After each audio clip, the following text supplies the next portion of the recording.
that we live in as always right now. Now that you say that, I think I agree. I think I agreed even before I said it because then was now when it was now. Huh. All right, now you're getting a little too crazy.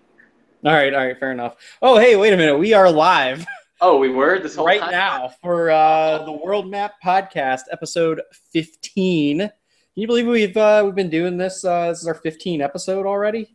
I can't believe it because that is not true. Okay. You got me there. There is an episode 0, so technically it's our 16th week of the podcast. But hey, things are going swimmingly. I think latest numbers have us up to a few hundred uniques for the downloads. So thanks to everybody who's been tuning in, listening. The World Map Podcast is your weekly dose of everything that could be on the map in this world in terms of nerdery. That includes mostly video games, but we also talk about other things that we do, such as read comic books, watch awesome movies and TV shows, and occasionally go on racist whitewater rafting trips. Actually, I think that was just Nick, who's not joining us today. So Nick was on last week's episode, though, where we attended Super Smash Con. If you missed that, go back and check that out. We've got some great interviews with some world-renowned Smash players, Super Smash Bros. Players at the convention, and talk a little bit about some Nintendo trivia contests that we entered and all kinds of cool stuff and interviews coming to you there, including some interviews with some indie developers, some cool games that we played at Super Smash Con. But this week, Nick is unavailable, but Clark is back. So it's good to have you back, Clark. How you doing? Doing pretty good. I am not eating meat right now, unfortunately. Like in your life or just right now on the podcast? Just right now on the podcast. That's like 2 episodes in a row I've done it. Or not done eat something. Wow, I'm good at sentences. Man, I don't know if that's acceptable. I feel like you should be meeting it up. Well, you know what? And he's disappeared from the frame, ladies and gentlemen, listening to the audio podcast. I'll do the show with this nice slab of bacon behind me. Nice. There you go. Wait, sitting on the couch. Is that good for that to stay out of the refrigerator that long while you're on the podcast? Well, I will cook it right afterwards. Okay, all right, fair enough. You're gonna eat a whole pack of bacon by yourself? I do what it takes. Okay, I don't quit. All right, that's true. That's America. True. I want to eat a whole pack of bacon. I have that right. You certainly do. You know, the only thing that stops a bad guy with a pack of bacon is a good guy with 2 packs of bacon. Oh. Well, I guess we could go ahead and get right into this week's episode with a little section we call the backlog. And yeah, so this is where we talk about the games that we're clearing out of our ever stacking backlog of games. There's just so many. I know we've mentioned this on the show before, but I think that like people probably under the age of, I don't know, like 20 these days don't realize with those of us born in the 80s, like how we're dealing with how there's so many games. I mean, it's hard. There were like 1 or 2 great games a year. Okay, maybe 5. You never got that many. Yeah, and you would play the same game. You would beat it 5, 10 times, play it over and over. Know every little nook and cranny of that game, which is great. And today gaming is still great, but man, you just can't keep up. There are literally hundreds of games released every day. It's kind of funny because I know back when I was a kid, I could play a mediocre game for months and love every minute of it. And nowadays, it'll be a super great game that is perfect in practically every way. After about 2 days with it, it's like, yeah, that's pretty good. Where's the next one? Yeah. You just if you want to kind of consume, you want to be a diverse gamer, want to consume everything that's out there and try some indies, try some AAA stuff, try some shooters, try some fighters, try some RPGs. You got to just constantly be moving on to the next thing. It's almost stressful and exhausting to let's see that backlog piling up. But I mean, I don't know. I feel almost guilty when I concentrate on, I've been playing a lot of Smash the last couple of days and there's no like beginning or end to Smash Bros. So I feel like almost guilty putting so much time in it when there are all these other games that I haven't finished yet. Now you know how I feel. I And do, I do. you will I guess never we feel can. finished. You will I guess we never feel can. finished. Yeah. Well, of course I. Yeah. I mean, so we can jump right into that. So I believe as of the last podcast episode, I did not have a Wii U yet. Hmm. Went to SmashCon last weekend with Nick and with the third brother out of the three of you who shall not be named. If you have questions about why he shall not be named, you should go back and listen to the old episodes. It's kind of our running gag here, but and maybe someday we'll let him on the show and We actually, won't tell you his name. yeah, probably not. Yeah. Actually, I think he may have been like in the background a little bit when Nick and I were talking on the podcast last episode, right before we played Nintendo trivia and won 10 out of 10. So yeah, so the three of us were at SmashCon last weekend. Obviously, you were pretty busy with work and unfortunately weren't able to make it down. But I knew that Smash was a good game. I played 64. I played Melee and Brawl. I think I had a real special love for the GameCube iteration of Smash. Probably was my favorite, just because that one was the one like when we were in undergrad and college. That was the one that we really had like the dorm room, tournaments and that kind of thing going on with. So I had no doubt that Smash was good, and like everybody had said, "Oh, Smash is great." And like, obviously, you've for probably every episode of this podcast, that's the only game you've played is Smash. Next week, I promise I will have a different game. But so I actually got some hands-on time and was helping Nick and your other brother practice at SmashCon. And dude, it's like once you touch that GameCube controller again and you play Smash in HD on the Wii U and you see like how deep and intricate all the characters and fighting styles can be, it was just like, all right. So the next day after SmashCon, I'm like trolling Craigslist and eBay and like I'm like, all right, I'm not gonna pay full price for a Wii U. I just got an Xbox One to add onto the PC and PS4. I don't have time to play more games on a whole other system. Obviously, I'm still playing stuff on Vita and 3DS too. And then like after I bid on some things on eBay and I was corresponding with some people on Craigslist, and finally, it just so happened that I was able to get a really good deal actually on a brand new Wii U. There's some sales going on combined with some other promotional offers and things I was able to work out and got it pretty dirt cheap, and sold a bunch of my beaten games from other consoles and pretty much netted out about even. And man, so I've been playing Smash like crazy. We just finished right before we got on the podcast. We were playing Smash for like an hour and a half or so, and I could just do nothing else the rest of my life. It's so good. If I were locked in a bunker, I would just want Smash and Rocket League. Yes, Smash and Rocket League. That would be. I don't know. I feel like we might need a third game in there. Maybe some kind of like RTS. Maybe like Brood War or something. Nice. Yeah, something with some substance, something that you can screw me over in again. Yeah, right. Yeah. So we've been playing Smash, obviously. I also tried out Nintendo Land on the Wii U. I've tried out some other games. I'll save some of them to talk about in following weeks as I get a little further down the road on them. But Nintendo Land was interesting to me because I'll never open it back up again, probably after the like hour and a half that I spent with it, 2 hours. And for those who don't know, Nintendo Land is actually just a collection of basically the mini games that you would play in Mario Party.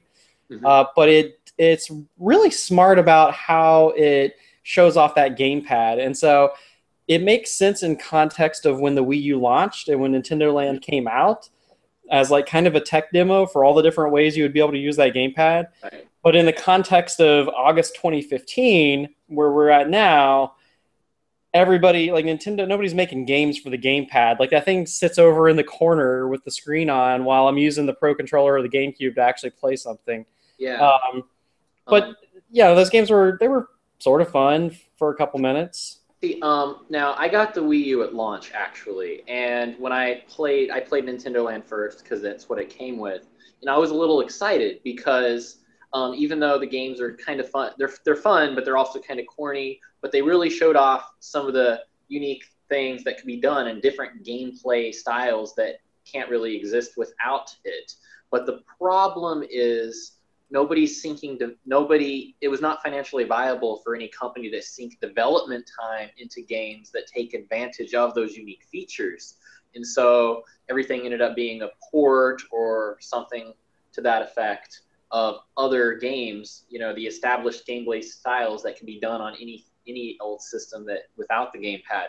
And so that was actually really disappointing, because that was one of my main reasons I got the system originally, was just for different types of gameplay experiences like that. And there was only one game I can think of that actually took advantage of that. The company, I believe, Ubisoft, it was Zombie U, and they didn't really make any money off of it. But the game wasn't a stellar game, but it was unique because it actually used the gamepad in a different way. I know that's not in our backlog, but I think it relates to what we were talking about.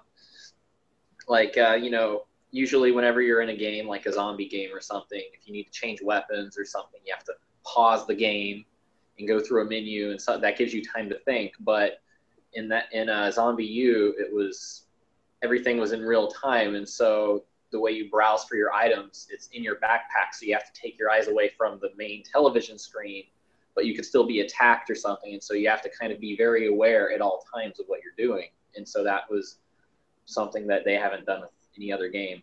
So, yeah. Yeah, I heard pretty much the same thing about Zombie U from a lot of people, in that it wasn't it was kind of like a 7 out of 10, 6 out of 10, but that it did things that were really kind of new and fun to as gameplay mechanics. And then, like you said, Ubisoft and everybody else has kind of abandoned that. It's a little disappointing, but at the same time, I don't know. I mean, the whole reason that I didn't own a Wii U until now is because of how much the Wii turned me off. Even though the GameCube wasn't like super successful, I loved that system, and it's still my favorite controller ever. And had so many great games. Like the Wii, everything was just like kind of watered down, and the motion controls just got so old for me. I really, really hated them. I felt kind of betrayed by Nintendo, but I think, with the Wii U, even though its sales are really lagging, they've done a great job building an impressive library. And the fact that they are catering, they're allowing gamers to customize their experience a little more. Like, there are things on the gamepad you can play. There are things you can do with the Pro Controller. If you really want to set up the sensor bar and use Wiimotes and Wii nunchucks, you can do that too. You can use the GameCube controller. I like how much choice is built into that system, despite the lack of party chat. Yeah. When we were playing Smash, we had to basically open up a Google Hangouts just to talk to each other. Yeah, it's unfortunate. What we could do actually is turn on our PS4s and just use the PlayStation Party Chat while we're playing with you. That's actually not a bad idea, because I could just I've got them plugged into different inputs. I'm actually using all 4 HDMI inputs on my TV now, so I have them. I can actually name them in my menu, because it's a smart TV Vizio, and so when I push the input button, I can select the console there by name. Pretty awesome, but I don't know what I'm going to do if I get an Ouya. I know what you're not going to do, and that's play very many games on it. Yeah, I'm not getting a Ouya, don't worry. So you've also been playing another game in the past week or so, in addition to Smash, that I actually don't think we've talked so much about it on the show, but I know we've played it quite a bit in the past. It's a little bit of an older game, but it's a really, really good local multiplayer game, and that's Towerfall Ascension. Yes, actually, I haven't played it for a while, but after you talked to me a little bit about Skyhook, and that sounded really awesome, actually, the game and just the game mechanics, and it reminded me what you told me. It reminded me of Towerfall Ascension, and so I just thought, I'm going to go back and play that. I couldn't download Skyhook yet because, unfortunately, my computer is messed up, and I'm using a nice, good old 2006 MacBook non-pro version. So until I get that fixed up, just thought I'd fall back to Towerfall, which, yeah, it's a couch co-op. The single player is good, but sadly I had no one else to play with, so I did it just on my own. But It's like a kind of an arena game. It's almost like a really old style arcade game. It has 8-bit looking graphics, even though it's obviously not an 8-bit system. And it's one of those where if you fall through the floor, you'll come out of the ceiling, and it's really you just have to strategize on how you're going to destroy the other players. And I don't know, it's really good. Yeah, I would say Towerfall is my favorite one, or at least in my top like 3 favorite party games of the last 5 years or so. Yeah. Whenever I have folks over and everybody's kind of sitting around on the couch, like what could we all play in the same room together on the same screen?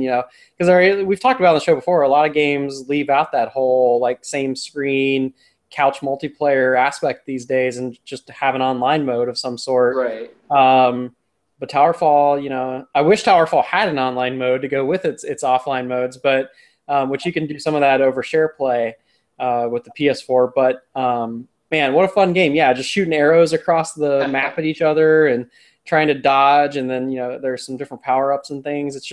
It's one of those games that if you're really really good and strategic, you can get quite skilled at. But there's always going to be some degree of just chaos and madness and randomness to it, where even the most inexperienced player can have a lot of fun with Towerfall. My biggest problem is killing myself when I'm shooting an arrow upwards and I forget that gravity is going to bring it down into my head. Yeah, you'll have that. You'll have that. So speaking of throwbacks, Pokemon have been around for a long time. And so I pulled my 3DS out. I hadn't actually played my 3DS in a little while. I'm kind of saving a lot of my handheld gaming for my vacation coming up a week after this one, because I feel like why lug my Xbox One and my PS4 to the beach and all that. I'm just going to take my Vita and 3DS and catch up on a lot of my handheld backlog. Although now the Wii U might have to go with me, not gonna lie. But so I pulled my 3DS out though, because when you're setting up a Wii U, it asks if you want to sync it with a 3DS that you own. So I was doing that, and I had some free software from Spot Pass that Nintendo had sent my way, and I guess all 3DS owners have this now, and that's called Pokemon Shuffle. Have you played this game? I played it a little bit, but I wasn't very good at it. I tend to not be very good at puzzle games, but yeah, I definitely have it. I played it probably twice. I just got frustrated. I got really frustrated at it. Yeah, it's the kind of game for me where I'll probably like play it while I'm watching a movie or something, because it's not that robust. At its core, it's a match 3 game. I mean, it's kind of like Bejeweled or something, right? Right. You're matching little Pokemon faces and dragging them around on the puzzle with the stylus. But the catch is you're fighting a Pokemon on the screen, kind of like you would in any other Pokemon game. And when you match certain characters, you get to use that Pokemon's attack on the enemy that you're fighting, and you can take different support Pokemon into battle with you. So you're still doing that whole, you want to make sure you're taking your grass types and your fire types in against the right types of enemies. So it's got some of that like core Pokemon mechanics to it, but it's essentially just kind of a match 3 puzzle game.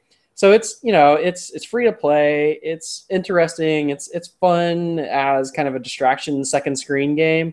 It's by no means like gonna replace Pokemon or anything else that you would play on your 3DS, but I thought it was worth a shout out. Yeah, actually, there is another free 3DS Pokemon game you can download called Pokemon Rumble Blast. I don't know if you tried that one. I did not know about this. Oh yeah, you can download it and try it out, and it's a little bit different than most of the Pokemon games because you actually control a Pokemon character in real time, and you basically kind of run in and battle other Pokemon and collect coins and stuff and just get through levels. And this is a free to play? Yeah, it's free to play. Weird. So, I don't know how I didn't hear about this at some point. I have to check that out. Pokemon Rumble Blast, you say? Yes, for the Pokemon Rumble Blast 3D, I believe it was called.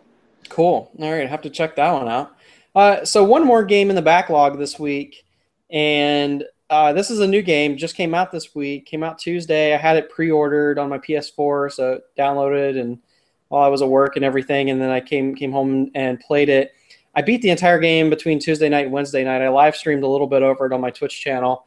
And that game is Everybody's Gone to the Rapture. Have you seen anything about this game? Do you know anything about it at all going in here? No, not yet.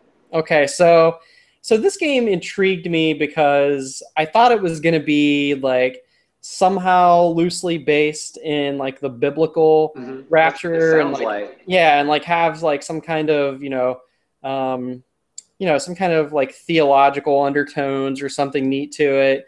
And then I also thought it was just kind of cool, the whole idea of like, oh, you're the last person on Earth and you're able to explore an open world without anyone else in it. And I didn't really know what else were the game mechanics going to be. Why was I exploring? What am I doing in this game? What's my objective? What's the story really? So I knew nothing going in. I was trying not to spoil anything for myself. I don't actually think there was that much out there about the game anyway, other than just the kind of surface level stuff. So I went in blind. It wasn't really what I thought it was going to be. It looks open world, but it's not. There's a lot of invisible walls. There are a lot of these Oh, beautiful, beautiful art, these beautiful vistas. It's a great looking game. But every time I would see somewhere that I wanted to try to walk to, there's not actually a way I could walk to it. There are lots of buildings and items in the environment, like bicycles and little boats and like all kinds of things. Unfortunately, most of the doors in the game don't open, so you can't actually go inside a lot of the buildings. You can't really interact with any objects unless it's a telephone or a radio, because those are kind of like two key things about the game, are the telephones and the radios. So I was immediately turned off by that, coupled with the fact that this is the slowest game I've ever played. And I don't mean that story-wise. I mean, when you're like jamming on the joystick as far as you can, you're moving at a snail's pace. I mean, it's like crawlingly slow. There is a sprint button technically in the game, which the game doesn't teach you anything about it. It's not in like the control map, screen or anything like that. I had to find out about it from reading a story online on I think it was on Polygon, and apparently the developer is going to patch in at some point to like let you know that it's there. You hold the R2 button to sprint. I barely noticed a difference. It's still like the sprint in that game is slower than a regular walk in every other first-person view game I've ever played. Rent in that game is slower than AT&T. Yeah, it's horrible, man. It's like I was trying to get to the end section. So the game's supposed to have about 6 hours of content. It took me maybe like 2.5 to beat because I didn't do any of the optional stuff. I just beelined it from point A to point B to the end of the game because it would just take too long to walk over and look at something and take the chance that I wasn't going to be able to interact with it anyway. There are no other characters in the game, but there's this little ball of light that you follow around in the game. And every so often it turns into two like sparkly outlines of people, and you get to listen to them talk and have a conversation. And that's how you kind of try to glean what's happening and what the story of the game is. But without actually ever having any character development for these characters, without actually ever seeing them, you only hear their voices and see these little sparkles. It just got really boring. Like I would just not even listen to the conversation and just keep walking to the next area after like halfway through the game. It just got real old. It wasn't interesting. The story didn't really make that much sense even after I beat the game.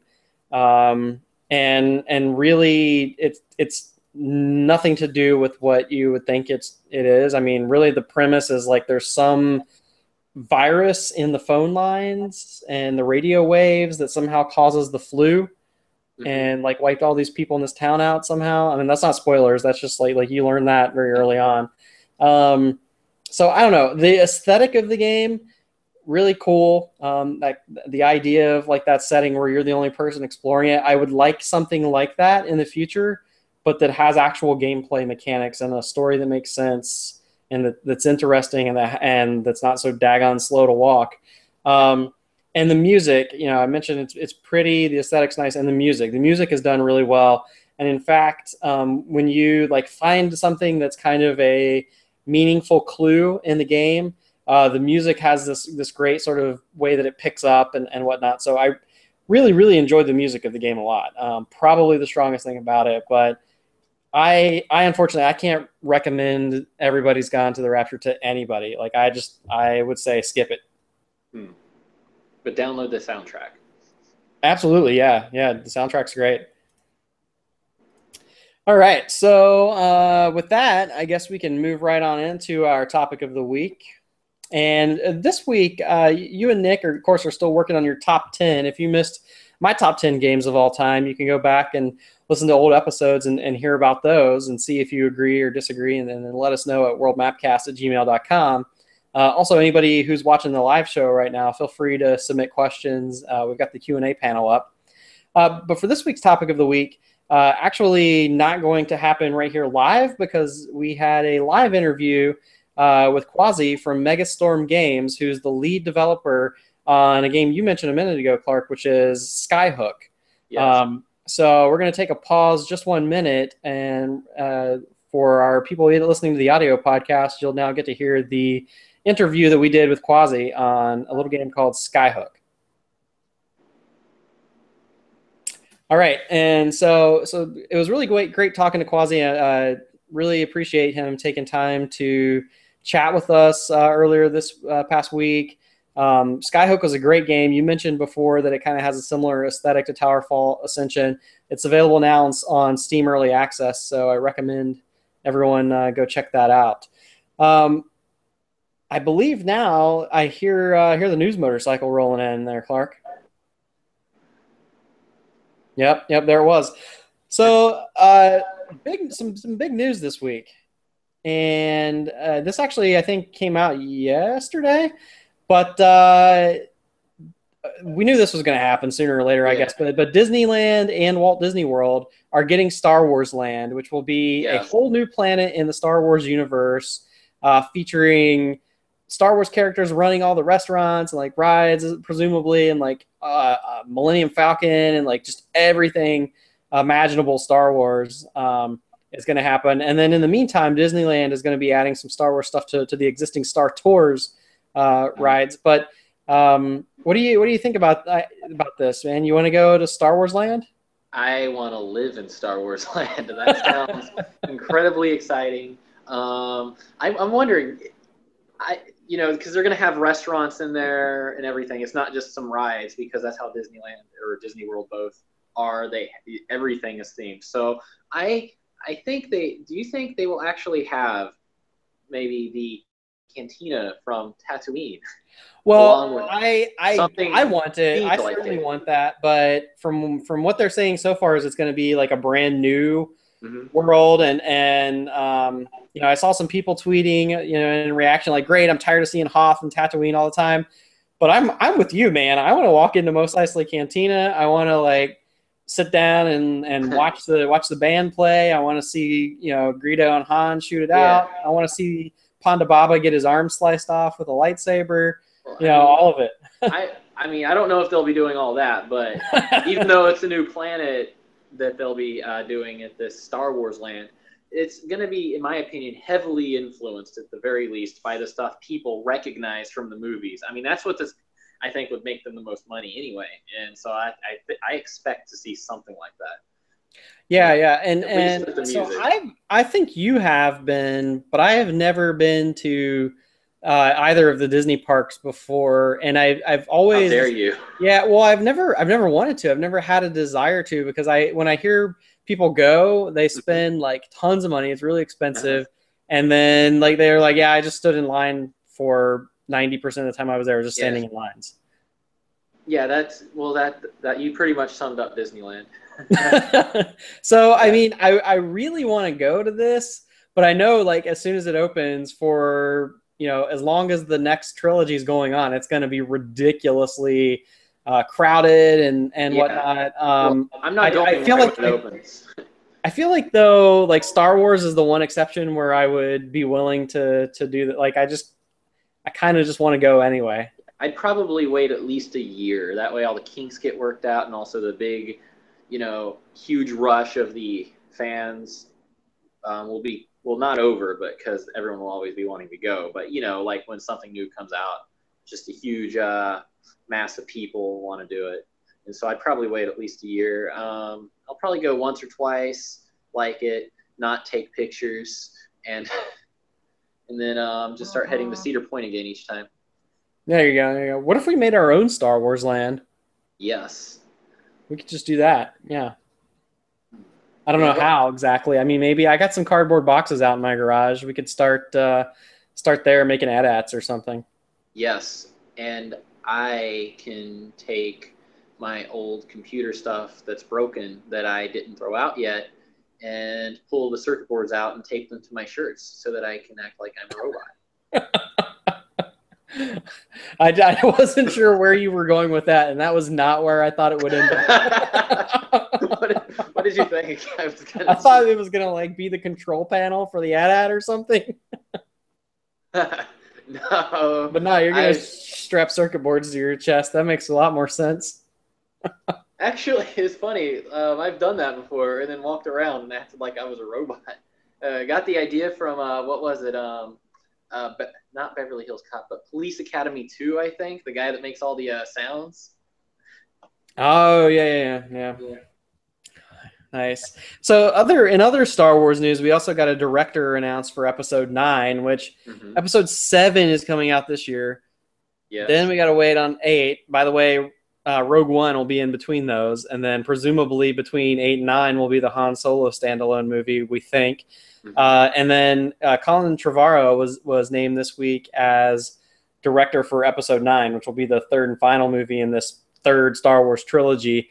He's the director from Jurassic World, so that was a pretty decent movie. I think it's going to be tough, I think, to go from J.J. Abrams to anybody. Yeah. But I think that it'll be fine. My whole thing though with Star Wars, like anything now, is I'm just trying to remain like totally in the dark, and I keep like really wanting to look at screenshots and like news and things that come out, but I'm just trying to like keep everything as much as possible a surprise and just go blind, because it's going to be so much better that way.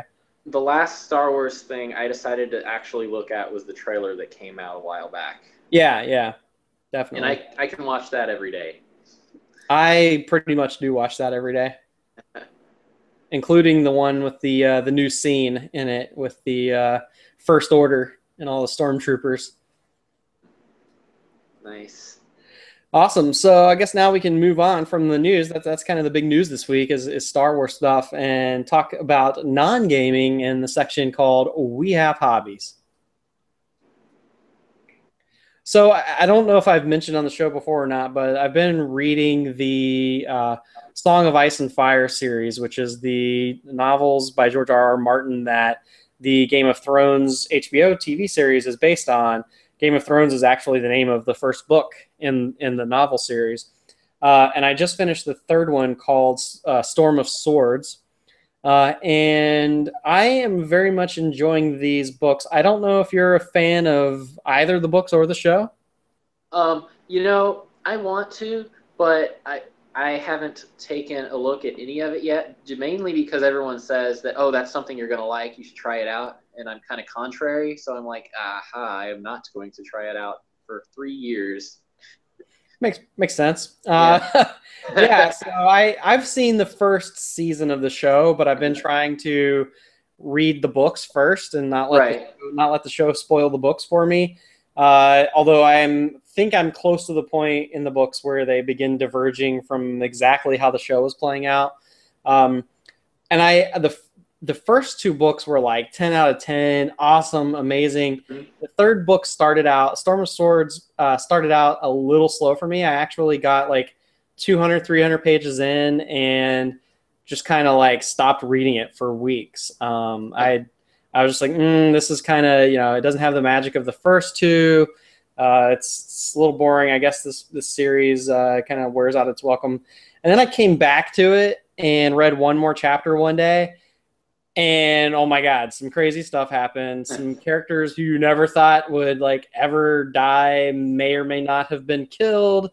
There's some crazy backstabbing going on. There's some Is that backstabbing how the characters may or may not have been killed? um, it depends on which character you're talking about. It's very complex. The second half of that book, I mean, so I said I was like 300 pages in, but it's like a 1,200 page book. So it's the second like 3/4. I guess you don't have 2 3/4, but so the last 3/3 of the book were much faster paced, much better, and I just like zipped through it. It had me drawn in. So I can't wait to fire up the next book. But yeah, if anybody is a fan of the show, I don't know, it might be a little repetitive to go back and read the books because I do. Season 1 definitely followed the first book pretty almost word for word in some instances. But if you haven't done either yet, man, just jump in on the books. They're so good. They're thick and they're intimidating, but man, they're really good. And there's a lot of detail in that world. And even though Martin is like heavily influenced by Tolkien, I just think it's so much better than the Lord of the Rings stuff because I know I'm a bad nerd for saying so, but I always hated Lord of the Rings. Like it was just so boring to me. But Martin really fires it up as you pull your extended edition Blu-ray set out there. I know it's funny. Like every time we talk about anything on this show, you're like able to just reach over and grab one off of a shelf. I don't even know what we're gonna talk about half the time. It was just right there. So you're a Lord of the Rings guy then? Yes, I am very much so. Interesting. See, I don't know. I mean, the movies were kind of boring for me, and then I tried reading the books, and it took me like a year to get through all the books one time because I just kept putting them off. I was so bored. And so, okay, so if you like Lord of the Rings, then you will love Game of Thrones because it takes everything that's in Lord of the Rings and dials it up to 11. Really? Are there awesome maps? There are awesome maps. There are definitely maps. Yes. Well, then I'm sold. Awesome. All right. Well, let's see if we can leave our listeners with a little parting advice this week, and time to maybe call in the doctor, shall we? Dr. Mario? Dr. Mario, yeah, it could be Dr. Mario, or it could be that medic from StarCraft because she's so lovely. Just keep clicking on the medic for a while because the things that the character says changes. Indeed. Yes, that is one of my favorite things about Blizzard, always putting those little Easter eggs in there. Yeah. So my advice this week is for how to get more money out of your game trade-ins. And so I long ago abandoned GameStop and the whole like Edge Club and all that. I mean, I got so tired of them giving me like $5 for a $40 new game and turn around and sell it for $35. So I got really turned off by that. And then for the past few years, I've been using Amazon's trade-in, and I mean, I was getting really good return. Like I would get really just a few dollars off what they were selling it for. They really were doing a great job on the Amazon trade-ins, and I was able to finance a lot of video games through just selling my old games that I was never going to open again anyway. Although it's gotten a little tougher as I've played more digital download things and bought fewer physical discs over the last few years. But man, so when I had a stack of things that I was never going to play again, that I wanted to sell to put towards, make back some of the money I spent on that Wii U splurge. And Amazon was giving me like $1 for some of these games. And I'm talking like pretty good games like Shadow of Mordor. That was the one where they were maybe going a little higher, but not much. It was just all of a sudden like, hey, we got you drawn in. Now we're going to screw you. So I started poking around on eBay and noticing that the games I had were going for, anywhere from like $6 to $12 more than what Amazon was going to give me for trade-in credit. And I sold them all individually on eBay and ended up doing pretty well. I think I averaged, about $12 per game. And I don't know that anyone would have given me that much on trade-ins. I mean, it was stuff like Titanfall and Madden 15. Wow. Someone paid that much for the Madden instead of just buying the new one that comes out again? Yeah, this month even. So it's like kind of weird. Yeah, and then I joined Best Buy's Gamer Club, which is kind of a new version of something they used to have. And there's some perks that come with that on trading in games and things like that. So I'll be interested to look into that and see, if it's advantageous for me to do that in the future. I joined it because of the 20% off new gaming stuff promotion that you get when you join. Actually, that's just being a member, you get that 20% discount. So that was one of the ways I was able to save significantly on all the Wii U stuff that I bought. But there are other perks with that club as well. It only costs $30 a year to join. So I did the math, and it paid for itself, or I wouldn't have joined it, but it paid for itself, and then some more in this recent purchase that I made. So it'd be interesting to see if it's like eBay or if maybe this Best Buy thing is a good route, but it seems like Amazon is not any longer. You strike me as the kind of guy, though, who just hangs on to everything when it comes to your game library. Yes. The last game I sold in order to buy a new game was Breath of Fire on the Super Nintendo. And I bet then you regret that one, huh? Yes, I do, because, man, I sold that in order to buy Final Fantasy VII, and I still have that copy of Final Fantasy VII. I still have my PS1 copy. That's the only, I have some old Super Nintendo stuff, but yeah. That's one of the very few retro games that I still have in its original format. I have my Final Fantasy VII case with all the discs. Nice. But now I think I got maybe like $10 or $14 for it. And now you try and buy that game online, it's ridiculous. It was complete with the box and everything. But no, actually, I don't sell any of my old games. I typically keep them all. I actually revisit games fairly frequently, especially some of the older ones. And I guess everyone should know I collect original NES games. And I have about a quarter of the entire NES library now, with their boxes and instructions and, the dust covers and everything. Functional NES systems, few of them, different ones, the sports set and the action set and the deluxe set. Just trying to find a top loader now. And, I actually do play these games too. So, no, I don't know. Maybe someday in the future I'll sell them all for hopefully a massive profit, quite possibly for a huge loss. But yeah, I mean, I used to certainly collect them too, because I like having the library of games. I like kind of looking back at the accomplishments of everything that I've beaten. I think sort of the trophy and achievement tracking systems have helped me do away with that some, because I can still look back and see what I've played. And I'll keep something, if I'm going to play it. Like, I'm just now getting rid of Madden 15, but I've come back to that every once in a while. There's some games that I'll keep from time to time, but it's kind of like we talked about at the top of the show. There's just so much to play. I know for a fact I'm not going to come back to some of this stuff. May as well just make some profit, because if it's not a game that's going to be rare or well known in the future, then chances are you're not going to get that much money out of it the older it gets, because people don't want to play it anymore. So try to strike that balance. Right. Yeah, it's a difficult balance to strike, especially for someone like me, where in the game, I'm the kind of person, I want to get everything in the game. Every little coin, every little collectible, every item, and have everything. Problem is that bleeds into my real life game collecting as well.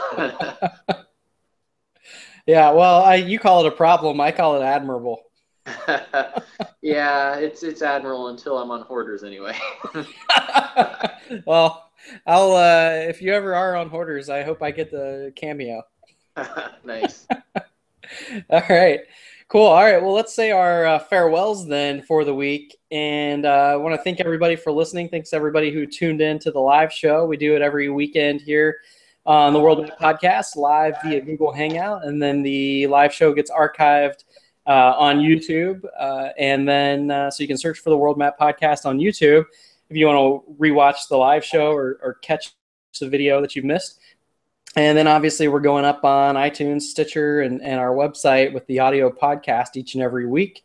So you can download that fully fully edited podcast. Remember, this week's episode will include that interview that we did with Waze Quasi from Megastorm Games, the lead developer on Skyhook. So if you're listening to the audio podcast, you've already heard that. If you're listening to us live, make sure you download the audio podcast so you can hear that. And you can catch us at worldmapcast@gmail.com. Visit our website at worldmapcast.com. We're also on Twitter and Facebook as at worldmapcast. And tell some friends about the show, man. Give us a review. We've met a lot of great people at SmashCon. Talked to a lot of really cool people. We had an interview with the developers of Sneaky Ninja. If you missed that, go back and listen to it. We talked to the Whistle Bros, who are these guys who are doing this awesome new web series on YouTube. So lots of people listen to the show, lots of people downloading and interacting now. So be sure to send us your feedback, your questions to read on the air to the email address. And for the love of God, go on iTunes and give us 5-star reviews. That's the one thing that'll really help elevate us and get us a little more visibility out there to new audiences. And we really appreciate it. And Clark, anything before we go? Just again, like you said, thanks for listening. Really appreciate it. And other than that, I'm gonna go make some bacon. All right. Until next time, we're popping bacon.